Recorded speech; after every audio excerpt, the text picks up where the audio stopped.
Sir ಈ ಥರ ನಮ್ಮಲ್ಲಿ ಹೋಟ್ಲ್ಗಳಲ್ಲಿ ನಮ್ಮನ್ನು ಒಳಗಡೆ ಬಿಡ್ತಾ ಇಲ್ಲ, ಈ ಚೈನೀಸಲ್ಲಿ ತಿಂಡಿ ಕೊಡ್ತಾರೆ ಅಂತ ಪೌರ ಕಾರ್ಮಿಕರು ಹೇಳಿದ್ರು.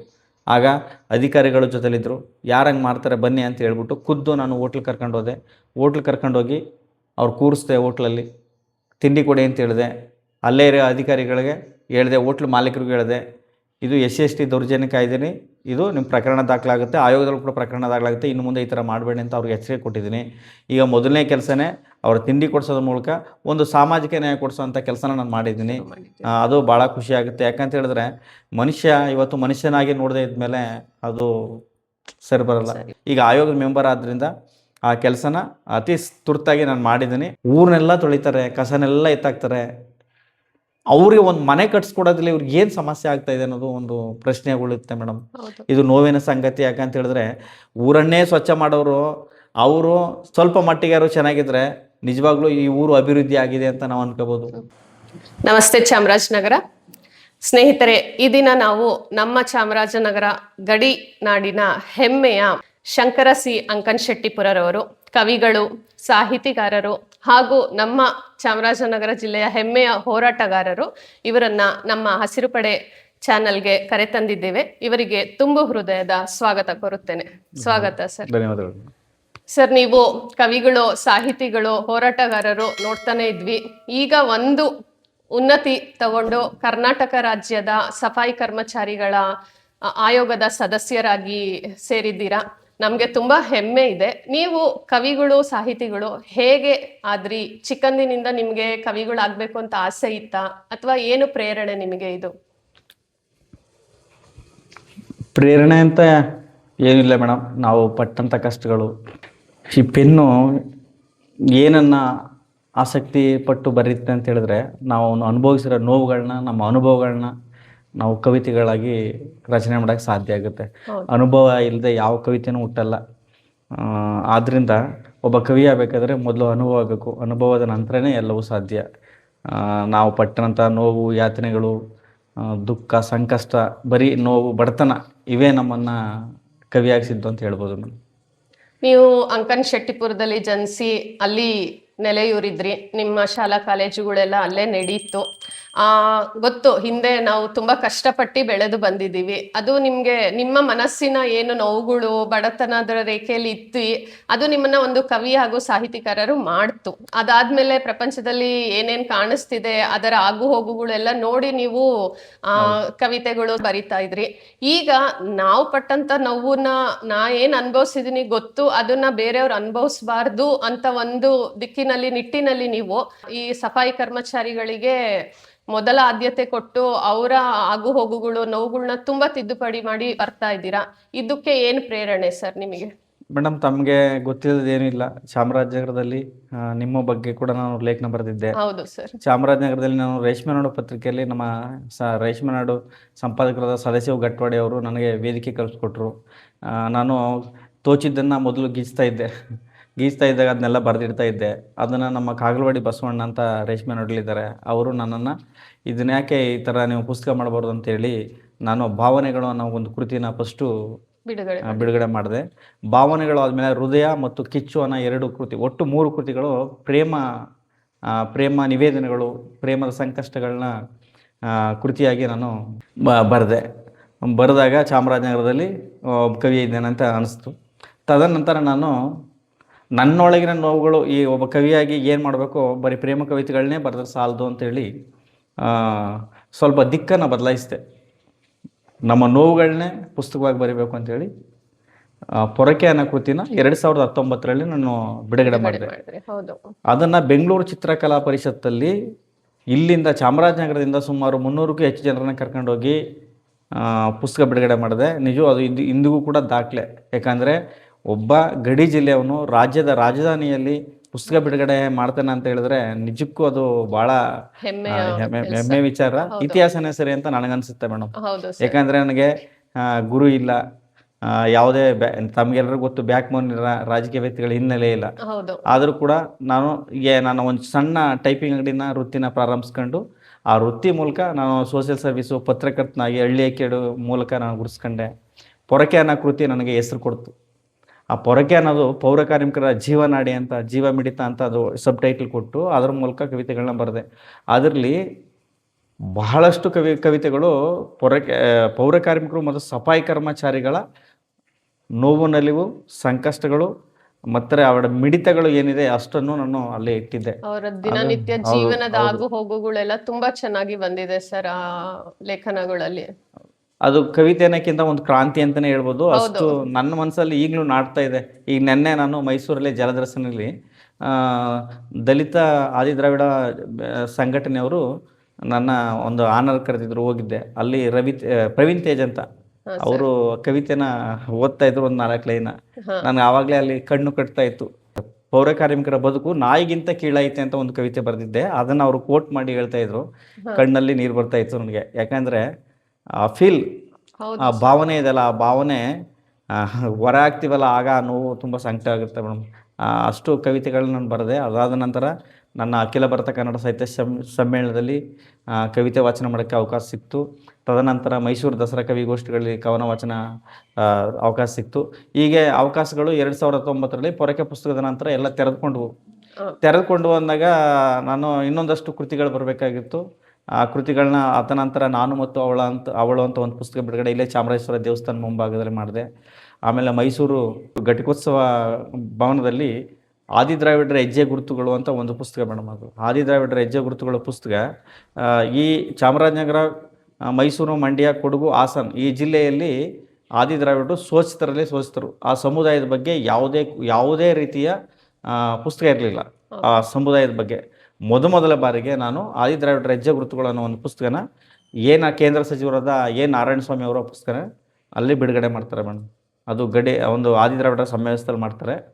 ತದನಂತರ ನಾನು ನನ್ನ 7ನೇ ಕೃತಿ ಕನ್ನಡಿ ಅಂತ ತಮಗೆ ಗೊತ್ತಿರ್ಬೋದು. ಕನ್ನಡಿನ ನಾನು ಚಾಮರಾಜನಗರದಿಂದ ಹೋಗಿ ಗದಗಲ್ಲಿ ಪುಸ್ತಕ ಬಿಡುಗಡೆ ಮಾಡಿದ್ದೆ. ಅಲ್ಲಿ ಇಲ್ಲಿಂದ ಒಂದು 30 ಜನ ನಾವು ಹೋಗಿ ಪುಸ್ತಕ ಬಿಡುಗಡೆ ಮಾಡಿದ್ವು. ಆ ಪುಸ್ತಕ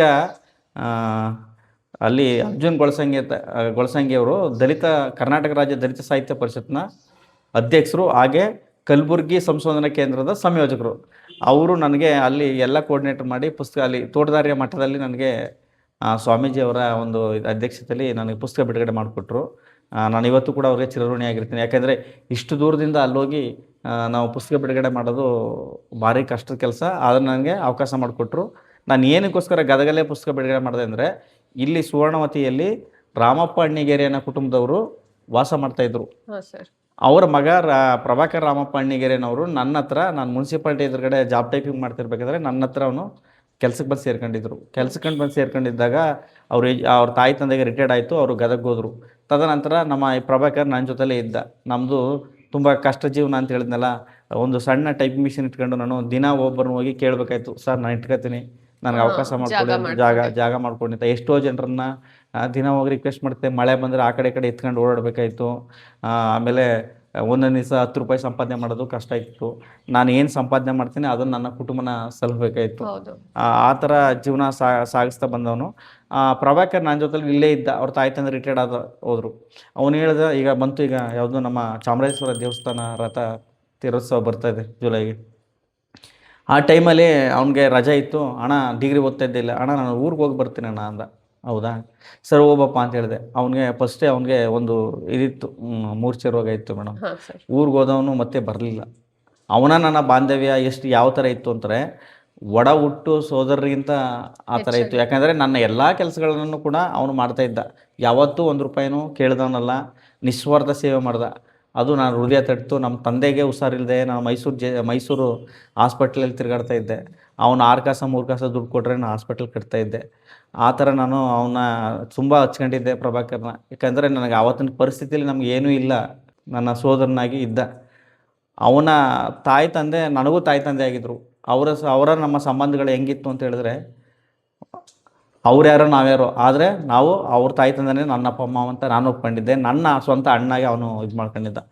ಆ ಬಾಂಧವ್ಯ ಏನಿದೆ, ಆ ಬಾಂಧವ್ಯ ಅವ್ರ ತಾಯಿ ತಂದೆ ಅಲ್ಲಿ ಗದಗಲ್ಲಿದ್ದರು, ಇಬ್ಬರು ತೀರೋಗ್ಬಿಟ್ರು. ಅವ್ರಿಗೆ ಆ ಪುಸ್ತಕನ ಅರ್ಪಣೆ ಮಾಡೋಕ್ಕೋಸ್ಕರ ನಾನು ಆ ಪುಸ್ತಕನ ಗದಗಲ್ಲಿ ಮಾಡಿದೆ. ಎಲ್ಲ ಪತ್ರಿಕೆಗಳು ಕೂಡ ಅದು ಪ್ರಕಟ ಆಯಿತು. ದಕ್ಷಿಣದಿಂದ ಉತ್ತರದ ಕಡೆಗೆ ಅಂತ ಹೌದು. ಆ ಪುಸ್ತಕದಲ್ಲೂ ಕೂಡ ಕವಿತೆಗಳು ಪೌರ ಕಾರ್ಮಿಕರು ಮತ್ತು ಸಫಾಯಿಕರು ಓರಿಯೆಂಟೆಡ್ ಕವಿತೆಗಳಾಗಿತ್ತು. ಇಡೀ ಕವಿತೆಗಳು ತುಂಬ ಚೆನ್ನಾಗಿ ಬಂತು. ಅದು ಈಗ 2025ನೇ ಸಾಲಿನ ರಾಜ್ಯ ಕೇಂದ್ರ ಗ್ರಂಥಾಲಯದಲ್ಲಿ ಪುಸ್ತಕ ಸಾರ್ವಜನಿಕ ಗ್ರಂಥಾಲಯಕ್ಕೆ ಪುಸ್ತಕ ಆಯ್ಕೆ ಆಯಿತು, ಆಯ್ಕೆ ಸಮಿತಿಯಲ್ಲಿ. ಅದು ನಿಜಕ್ಕೂ ಭಾಳ ಖುಷಿಯಾಯಿತು.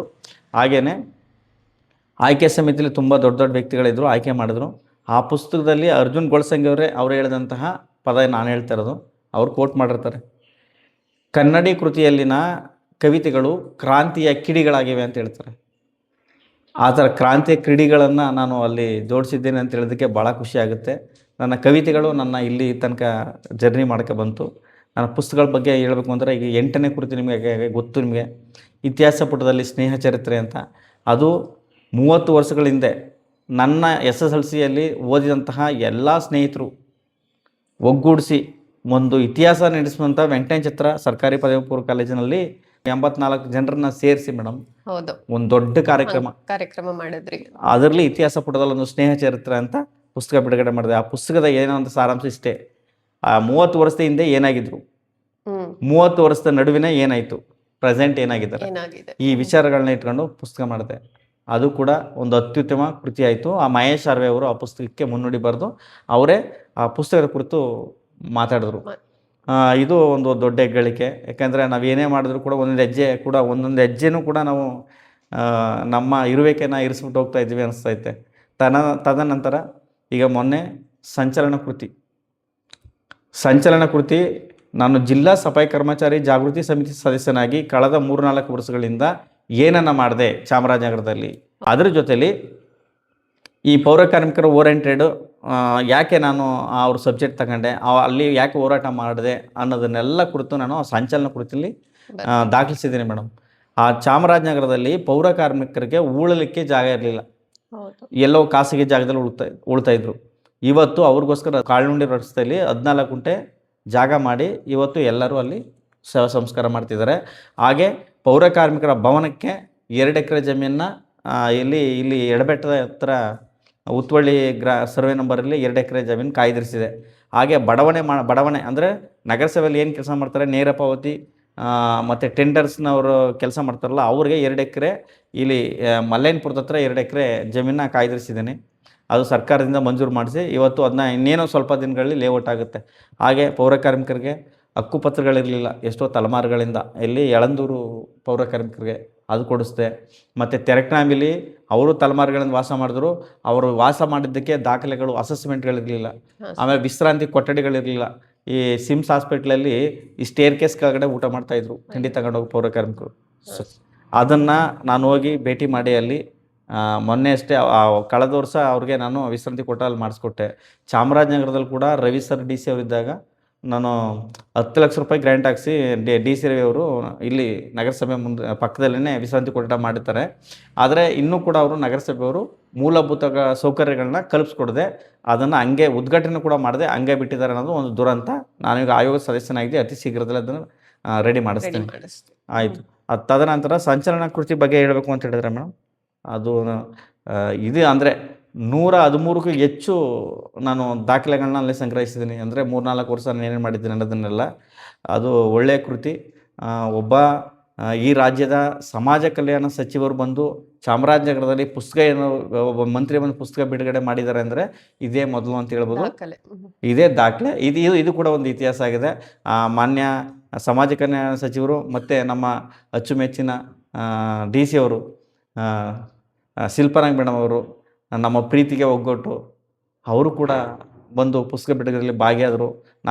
ಮೈಸೂರು ನಾರಾಯಣ ಅವರು ನನಗೆ ತುಂಬ ಸಂದರ್ಭದಲ್ಲಿ ಸಹಕಾರಿಯಾದವರು. DSSನ P ಸಂಗಸೇನವರು ಮತ್ತು VN ಮಹಾದೇವಯ್ಯ ಅಂತ ಈ ಥರ ತುಂಬ ಜನ ನನಗೆ ಬೆನ್ನೆಲುಬಾಗಿ ನಿಂತ್ಕೊಂಡು ಕೆಲಸ ಮಾಡಿದ್ದಾರೆ ಮೇಡಮ್. ಅವ್ರಿಗೆ ಈ ಸಂದರ್ಭದಲ್ಲಿ ನಾನು ಸಚಿವರಿಗೆ ಮತ್ತು ಮೇಡಮ್ ಅವ್ರಿಗೆ ಎಲ್ಲರೂ ಕೂಡ ಧನ್ಯವಾದ ತಿಳಿಸೋಕ್ಕೆ ಇಷ್ಟಪಡ್ತಾ ಇದ್ದೀನಿ. ಸರ್, ಈಗ ನೀವು ಜೀವನದಲ್ಲಿ ಎಲ್ಲ ಹತ್ತು ಬಂದು ಕಷ್ಟ ಸುಖಗಳು ಎಲ್ಲ ನೋಡಿ ಹಳ್ಳಿ ಹಕ್ಕಿ ಗೂಡು ಅಂತ ಒಂದು ಗೂಡು ಮಾಡ್ಕೊಂಡಿದ್ದೀರಾ. ಆ ಗೂಡು ಕಟ್ಟೋದಕ್ಕೆ ಮುಂಚೆ ನೀವು ನಿಮ್ಮ ತಂದೆ ಮಾಡಿದ್ದ ಒಂದು ಚಿಕ್ಕ ಗೂಡಲ್ಲಿ ಇದ್ರಿ. ಆ ಒಂದು ಬಾಲ್ಯದ ದಿನಗಳನ್ನ ಒಂದು ಸ್ವಲ್ಪ ಮೆಲುಕು ಹಾಕ್ಕೊಡ್ತೀರಾ ನಮಗೆ? ಮೇಡಮ್, ನಾನು ಹೇಳ್ಬೇಕು ಅಂತ ಹೇಳಿದ್ರೆ ಶೋಷಿತರಲ್ಲೇ ಅತಿ ಶೋಷಿತ ಕುಟುಂಬದಲ್ಲಿ ಜನಿಸ್ತವನು.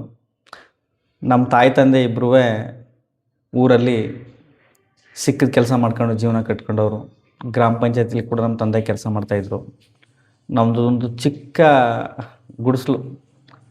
ಆ ಗುಡಿಸಲು ಯಾವ ಥರ ಇತ್ತಂದರೆ, ಮಣ್ಣಿನ ಇಂಟೆಗಳಲ್ಲಿ ಅದಕ್ಕೆ ಗೋಡೆ ಕಟ್ಟಿ ಅದ್ರ ಮೇಲೆ ಗುಡಿಸಲು ಹಾಕಿ ವಾಸ ಮಾಡ್ತಿದ್ದಂಥ ಕುಟುಂಬ ನಮ್ಮದು. ಆ ಕುಟುಂಬದಲ್ಲಿ ನಿಜವಾಗ್ಲೂ ಹೇಳ್ಬೇಕಂದ್ರೆ ಆ ಮನೆ ಪರಿಸ್ಥಿತಿ ಹೆಂಗಿತ್ತು ಅಂದರೆ, ಎಲ್ಲೋ ಒಂದು ಕಡೆ ಜೋರು ಮಳೆ ಬಂದರೆ ಮನೆ ಎಲ್ಲ ಸೋರೋದು. ನಮ್ಮ ತಾಯಿ ತಂದೆ ನನಗೆ ಇಬ್ಬರು ತಂಗಿರು. ನಾವೆಲ್ಲ ಮಳೆ ಬಂದರೆ ಎಲ್ಲೋ ಒಂದು ಮೂಲೆಯಲ್ಲಿ ಹೋಗಿ ಸೇರ್ಕೊಬಿಡ್ತಾಯಿದ್ವು. ಆಮೇಲೆ ಮಣ್ಣಿಂಟೆಗಳು ಜೋರು ಮಳೆಗೆ ಅದು ಕಿತ್ಕೊಬಂದ್ಬಿಡ್ತಾಯಿತ್ತು. ಆ ಮಳೆ ಬಂದ ಸಂದರ್ಭದಲ್ಲಿ ಈ ಸೋಗು ಬರುತ್ತಲ್ಲ ಮೇಡಮ್, ಇದು ತೆಂಗಿನ ಗರಿ ಸೋಗು ಬರುತ್ತಲ್ಲ, ಆ ಸೋಗೆಲ್ಲ ಹೋಗ್ಬಿಡೋದು. ನಮ್ಮ ಅಪ್ಪನಿಗೆ ಸೋಗು ಎಣೆದು ತುಂಬ ಇಷ್ಟ.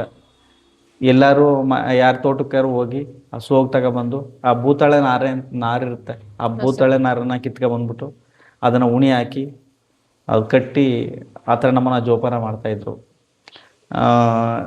ಆ ಮನೆ ನೆನೆಸ್ಕೊಂಡ್ರೆ ಇವಾಗಲೂ ಕೂಡ ನಾವು ತುಂಬ ಎಷ್ಟು ಕಷ್ಟ ವಾಸ ಮಾಡಿದ್ದೀವಿ ಅಂತ ಅನಿಸ್ತದೆ ಮೇಡಮ್.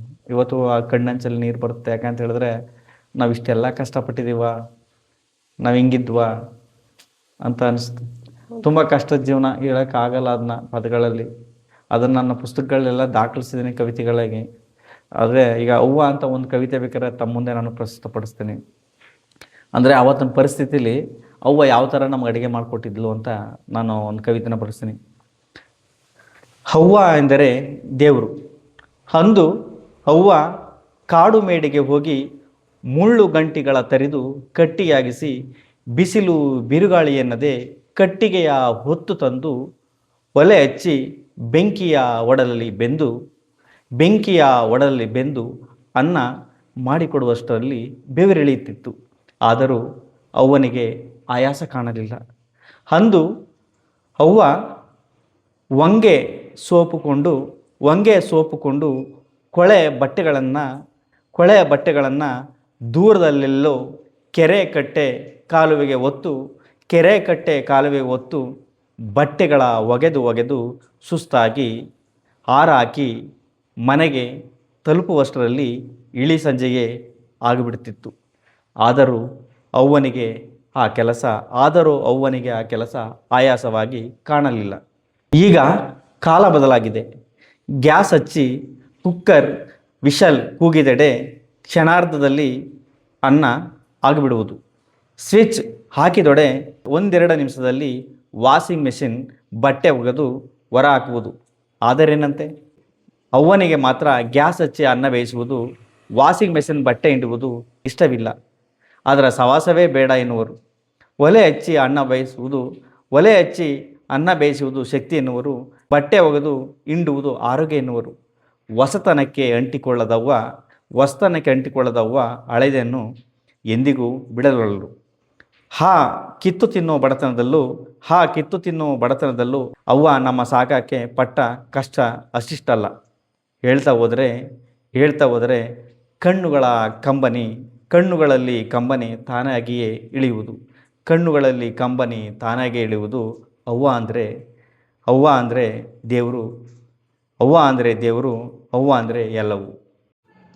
ಸರ್, ಈಗ ನಮ್ಮ ಜಿಲ್ಲೆಯಲ್ಲಿ ಮೊದಲು ಸಫಾಯಿ ಕರ್ಮಚಾರಿಗಳು ಹಾಗೂ ಪೌರ ಕಾರ್ಮಿಕರ ಆಗು ಹೋಗುಗಳು, ಅವರ ತೊಂದರೆಗಳನ್ನ ನೀಗಿಸ್ತಾ ಇದ್ರಿ, ನಿಂತು ಹೋರಾಟ ಮಾಡೋದೆಲ್ಲ ನಾವು ತುಂಬಾ ನೋಡಿದೀವಿ.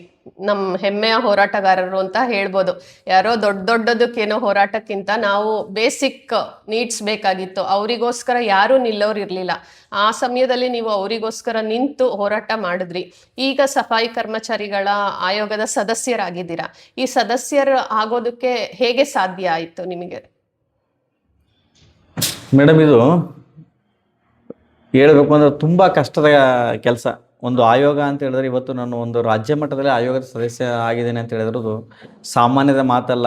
ಯಾಕಂದರೆ ಇಲ್ಲಿ ತನಕ ಪುಸ್ತಕಗಳಲ್ಲಿ, ಹೋರಾಟಗಳಲ್ಲಿ ಇತಿಹಾಸವನ್ನು ನಿರ್ಮಿಸ್ಕೊಂಡು ಬಂದೆ ನಾನು.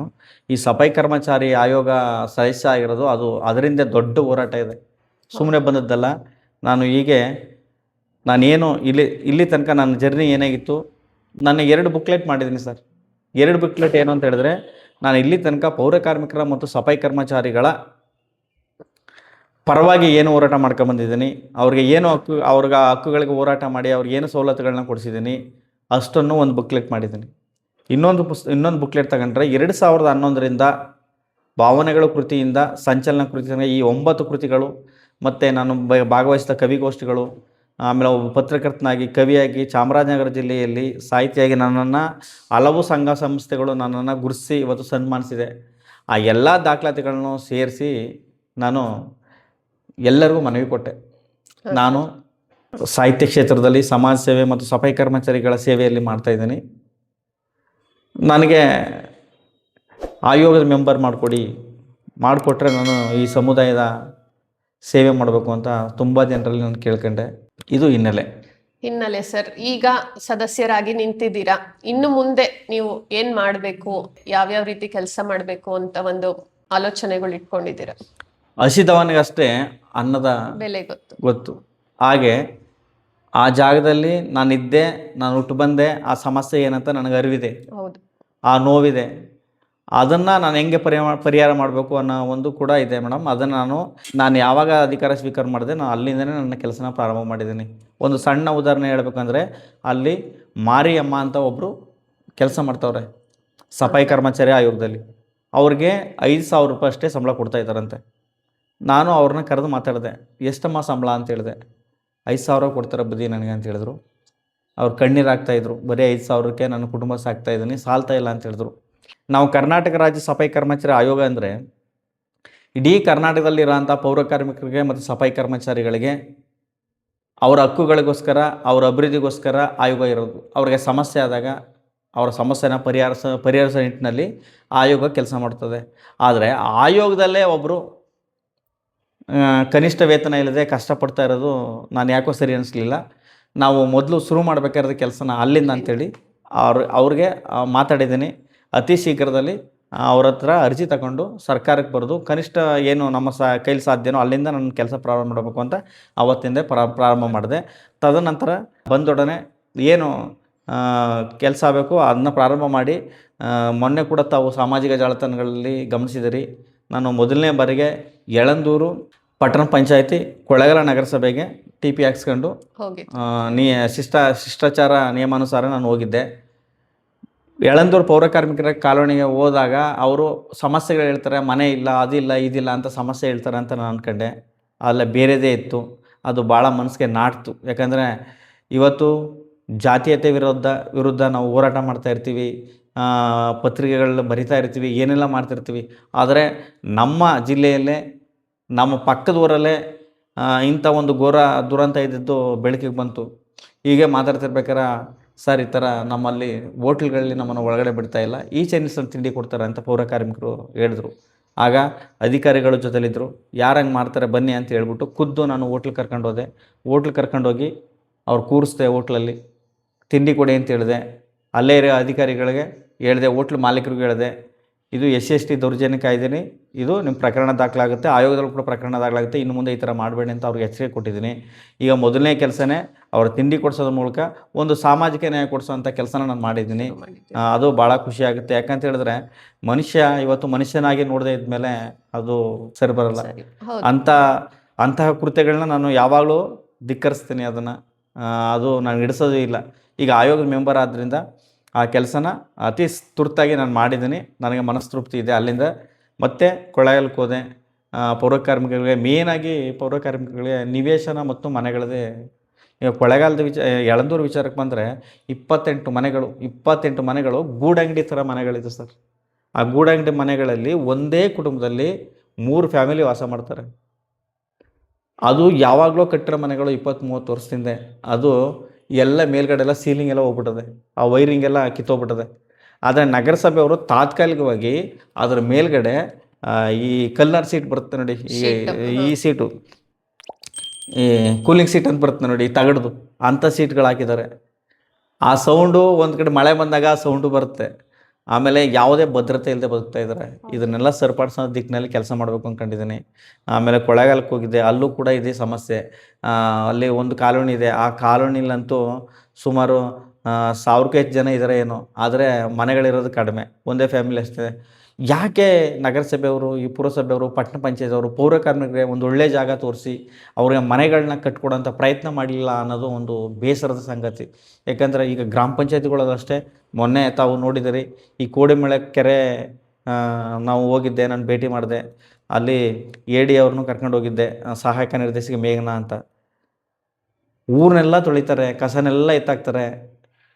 ಅವ್ರಿಗೆ ಒಂದು ಮನೆ ಕಟ್ಸ್ಕೊಡೋದ್ರಲ್ಲಿ ಇವ್ರಿಗೆ ಏನು ಸಮಸ್ಯೆ ಆಗ್ತಾ ಇದೆ ಅನ್ನೋದು ಒಂದು ಪ್ರಶ್ನೆಗಳಿರುತ್ತೆ ಮೇಡಮ್. ಹೌದು. ಇದು ನೋವಿನ ಸಂಗತಿ. ಯಾಕಂತ ಹೇಳಿದ್ರೆ ಊರನ್ನೇ ಸ್ವಚ್ಛ ಮಾಡೋರು, ಅವರು ಸ್ವಲ್ಪ ಮಟ್ಟಿಗಾರು ಚೆನ್ನಾಗಿದ್ರೆ ನಿಜವಾಗ್ಲೂ ಈ ಊರು ಅಭಿವೃದ್ಧಿ ಆಗಿದೆ ಅಂತ ನಾವು ಅನ್ಕೋಬೋದು. ಮೇಯ್ನಾಗಿ ಅವರೇ ಅಭಿವೃದ್ಧಿ ಆಗದೆ ಊರಿಗೆಲ್ಲ ಒಳ್ಳೆ ನೈರ್ಮಲ್ಯ ಕೊಟ್ಟು ಉಸಿರಾಡೋ ಅಂತ ಕೆಲಸ ಮಾಡಿಕೊಡ್ತಾರೆ. ಅಂಥವ್ರನ್ನೇ ಅವರು ಸರಿ ನಡೆಸ್ಕೊಳ್ಳಿಲ್ಲ ಅಂದರೆ ಬೇಸರ ಸಂಗತಿ. ಇದನ್ನೆಲ್ಲ ನಾನು ಸರಿಪಡಿಸ್ಬೇಕು ಅಂದ್ಕೊಂಡಿದ್ದೀನಿ. ಅದೇ ಇದಕ್ಕೆ ನಾನು ಹೋಗಿ ಮೊನ್ನೆ ಪಿ ಡಿ ಒ ಕರೆಸಿ ಮಾತಾಡಿದ್ದೀನಿ. ಅತಿ ಶೀಘ್ರದಲ್ಲಿ ಅವ್ರಿಗೆ ಪ್ರತ್ಯೇಕವಾಗಿ ಅಲ್ಲೇ ನಿವೇಶ ನೀಡಬೇಕು, ಅಲ್ಲಿ ಮನೆ ಕಟ್ಕೊಡುವಂಥ ಪ್ರಯತ್ನ ನಾನು ಮಾಡ್ತಾಯಿದ್ದೀನಿ. ಈ ಥರ ಇಡೀ ರಾಜ್ಯಾದ್ಯಂತ ತುಂಬ ಸಮಸ್ಯೆಗಳಿವೆ. ನನಗೆ ಸಮಯ ಕಡಿಮೆ ಇದೆ. ಆ ಸಮಯದಲ್ಲಿ ಎಷ್ಟು ಸಾಧ್ಯನೋ ಅಷ್ಟು ನಾನು ಕೈಲಾದಷ್ಟು ಕೆಲಸ ನಾನು ಮಾಡೋಕ್ಕೆ ಬಂದಿದ್ದೀನಿ. ನೋಡಿ, ನೆನ್ನೆ ಕೂಡ ನಂಜನಗೂಡು ಹೋಗಿದ್ದೆ. ನಂಜನಗೂಡು ಹೋಗಿದ್ದಾಗ ಪುರಸಭೆ ನಗರಸಭೆಯಲ್ಲಿ ಮೀಟಿಂಗ್ ಮಾಡಬೇಕಾದ್ರೆ ಅಲ್ಲೂ ಕೂಡ ಇದೇ ಸಮಸ್ಯೆ. ಅಲ್ಲೇ ಡೈರೆಕ್ಷನ್ ಮಾಡಿದೆ. ತಹಸೀಲ್ದಾರ್ ಇದ್ದರು ಮತ್ತು ನಗರಸಭೆ AEE ಅವರೆಲ್ಲ ಇದ್ದರು. ನೋಡಿ, ಇಷ್ಟು ವರ್ಷ ಆದರೂ ಕೂಡ ಅಲ್ಲಿ 24 ಗೃಹ ಭಾಗ್ಯ ಯೋಜನೆ ಮನೆಗಳು ಬರುತ್ತೆ. ಸರ್ಕಾರದಿಂದ 7.5 ಲಕ್ಷ ಕೊಡ್ತಾರೆ. ಗೃಹ ಭಾಗ್ಯ ಯೋಜನೆ ನಿವೇಶನ ಇಲ್ಲಿ ಚಾಮರಾಜನಗರದಲ್ಲಿ 3 ಕಾಲೋನಿ ಇದೆ. ಸೋಮವಾರಪೇಟೆ ಒಂದು, ರಾಮಸಂದ್ರ ಒಂದು, ಈಗ ಬಂಜಾರ ಸ್ಕೂಲ್ ಹತ್ರ 24 ಮನೆ ಕಟ್ಟಿ ಕೊಡೋಕ್ಕೆ ಪ್ರತ್ಯೇಕ ನಿವೇಶನ ಕೊಟ್ಟಿದ್ದಾರೆ. ಆದರೆ ನಂಜನಗೂಡರಂಥ ನಗರಸಭೆಯಲ್ಲಿ ಕೂಡ ಗೃಹ ಭಾಗ್ಯ ಯೋಜನೆ ಮನೆ ನಿರ್ಮಾಣ ಮಾಡಿಕೊಟ್ಟಿಲ್ಲ ಅಂದರೆ ನಿಜವಾಗ್ಲೂ ದುರಂತದ ಅಂತ ಹೇಳ್ಬೋದು. ನಿನ್ನೆ ಅಲ್ಲೇ ಡೈರೆಕ್ಷನ್ ಕೊಟ್ಟೆ. ಇನ್ನೊಂದು ತಿಂಗಳಲ್ಲಿ ತಹಸೀಲ್ದಾರ್ ಅವರು ಜಾಗ ತೋರಿಸ್ತೀವಿ ಅಂತ ಹೇಳಿದರೆ ಮನೆ ಕಟ್ಕೊಡೋಕ್ಕೆ ಅತಿ ಶೀಘ್ರದಲ್ಲಿ ಅವ್ರಿಗೆ ಕಾಯಕಲ್ಪ ಮಾಡಾಗುತ್ತೆ. ಹಾಗೆ ನೇರ ಪಾವತಿ ಡ್ರೈವರ್ಸ್ ಏನಿದೆ ಅವರು ಕೂಡ 2 ಎಕರೆ ಜಮೀನು ಮಂಜೂರು ಮಾಡೋಕ್ಕೆ ಹೇಳಿದೆ. ಅಷ್ಟು ಕೆಲಸ ಆಗ್ತಾಯಿದೆ ಮೇಡಮ್. ಎಲ್ಲ ಕೆಲಸನೂ ಮಾಡ್ತಾಯಿದ್ದೀನಿ ಸ್ಥಳೀಯವಾಗಿ. ಇನ್ನೂ ಓಡ್ತಾ ಇರಬೇಕು ಅಂತ ಅನಿಸ್ತದೆ. ಯಾಕಂದರೆ ನಾನು ಸಿಕ್ಕಿರೋದು ಸ್ವಲ್ಪ ಸಮಯ ಆದರೂ ನಾನು ಪ್ರಾಮಾಣಿಕವಾಗಿ ನಾನು ಗುರಿ ಇಟ್ಟಿದ್ದೆ, ನಾನು ಅದನ್ನ ಸದಸ್ಯತ್ವ ಕೊಡೋ ಗಂಟ ನಂಗೆ ಅನಿಸ್ಲಿಲ್ಲ. ಇದಕ್ಕೆ ನಾನು ಹೆಂಗಾರು ಮಾಡಿ ಸದಸ್ಯತ್ವ ಪಡಬೇಕು ಅಂತ ಸದಸ್ಯತ್ವ ತಗೊಂಡೆ. ಆದರೆ ಸದಸ್ಯತ್ವ ತಗೊಂಡ ಮೇಲೆ ಅನ್ನಿಸ್ತಾ ಇದೆ, ನಾನು ಇದಕ್ಕೆ ಸರಿಯಾದ ರೀತಿ ನಿಭಾಯಿಸ್ತೀನ, ನಾನು ನ್ಯಾಯ ಕೊಡಿಸ್ತೀನಿ ಅನ್ನೋದು ಅನ್ನಿಸ್ತಾ ಇದೆ. ಆದರೆ ನನಗೆ ತುಂಬ ಎಫೆಕ್ಟ್ ಹಾಕಿ ಕೆಲಸ ಮಾಡಿ ಇಡೀ ರಾಜ್ಯ ಪೂರ್ತಿ ಏನು ಪೌರಕಾರ್ಮಿಕರು, ಸಫಾಯಿ ಕರ್ಮಚಾರಿಗಳಿಗೆ ಕೆಲಸ ಮಾಡಬೇಕು ಅಷ್ಟು ಕೆಲಸಗಳನ್ನ ಮಾಡೋಕ್ಕೆ ಬಂದಿದ್ದೀನಿ. ನನ್ನ ಫೋನ್ ನಂಬರು ಕೂಡ ನಾನು ನಿಮ್ಮ ಇದರಲ್ಲಿ ಲಿಂಕ್ ಮಾಡಿ, ಯಾರು ಎಷ್ಟೆತ್ತು ರಾತ್ರಿಗೆ ಫೋನ್ ಮಾಡಿದ್ರು ನಾನು ತೆಗಿತೀನಿ, ಅವ್ರ ಸಮಸ್ಯೆಗೆ ಸ್ಪಂದಿಸ್ತೀನಿ. ಅವ್ರ ಸಮಸ್ಯೆಗಿಂತ ಮತ್ತೆ ಬೇರೆ ಏನೂ ಇಲ್ಲ. ಈಗ ತಾನೇ ಸ್ಟಾರ್ಟ್ ಮಾಡಿದರೆ ರನ್ನಿಂಗು, ಟೆಂಪಲ್ ರನ್ ಓಡ್ತಾ ಇರ್ತೀನಿ. ಇಡೀ ರಾಜ್ಯ ಪೂರ್ತಿ ಕೆಲಸ ಮಾಡಿಕೊಡ್ತೀನಿ ಅವ್ರಿಗೆ.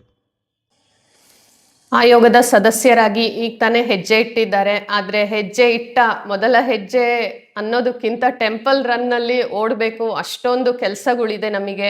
ಪ್ರತಿಯೊಂದು ಸದಸ್ಯರಿಗೂ, ಪ್ರತಿಯೊಂದು ಕರ್ಮಚಾರಿಗಳಿಗೂ ನಾನು ಸ್ಪಂದಿಸ್ತೇನೆ.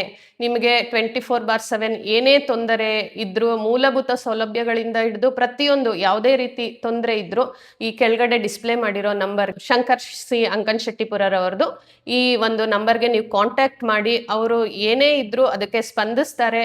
ಅವ್ರು ತುಂಬ ಬ್ಯುಸಿ ಇದ್ದರೂ ತದನಂತರ ನಿಮಗೆ ಅದು ಏನು ಮಾಡ್ಬೋದು ಅಂತ ಒಂದು ಮಾರ್ಗದರ್ಶನ ನೀಡ್ತಾರೆ. ಯಾವುದೇ ಸಮಸ್ಯೆ ಇದ್ದರೂ ನೀವು ಇವ್ರನ್ನ ಕಾಂಟ್ಯಾಕ್ಟ್ ಮಾಡ್ಬೋದು.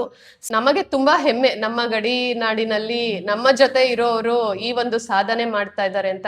ನಾವು ಯಾವಾಗಲೂ ನಾನು ಬಡವ, ನಾನು ಕಷ್ಟದಲ್ಲಿದ್ದೀನಿ ಅಂತ ಬೇಜಾರು ಮಾಡಿ ಒಂದು ಮೂಲೆ ಗುಂಪಲ್ಲಿ ಕೂರ್ತೀವಿ ಹೊರತು ನನ್ನಿಂದ ಏನೂ ಆಗಲ್ಲ ಅಂತ ಸುಮ್ಮನಾಗ್ಬಿಡ್ತೀವಿ. ಆದರೆ ಅವರೆಲ್ಲರಿಗೂ ನೀವು ಒಂದು ಮಾದರಿ.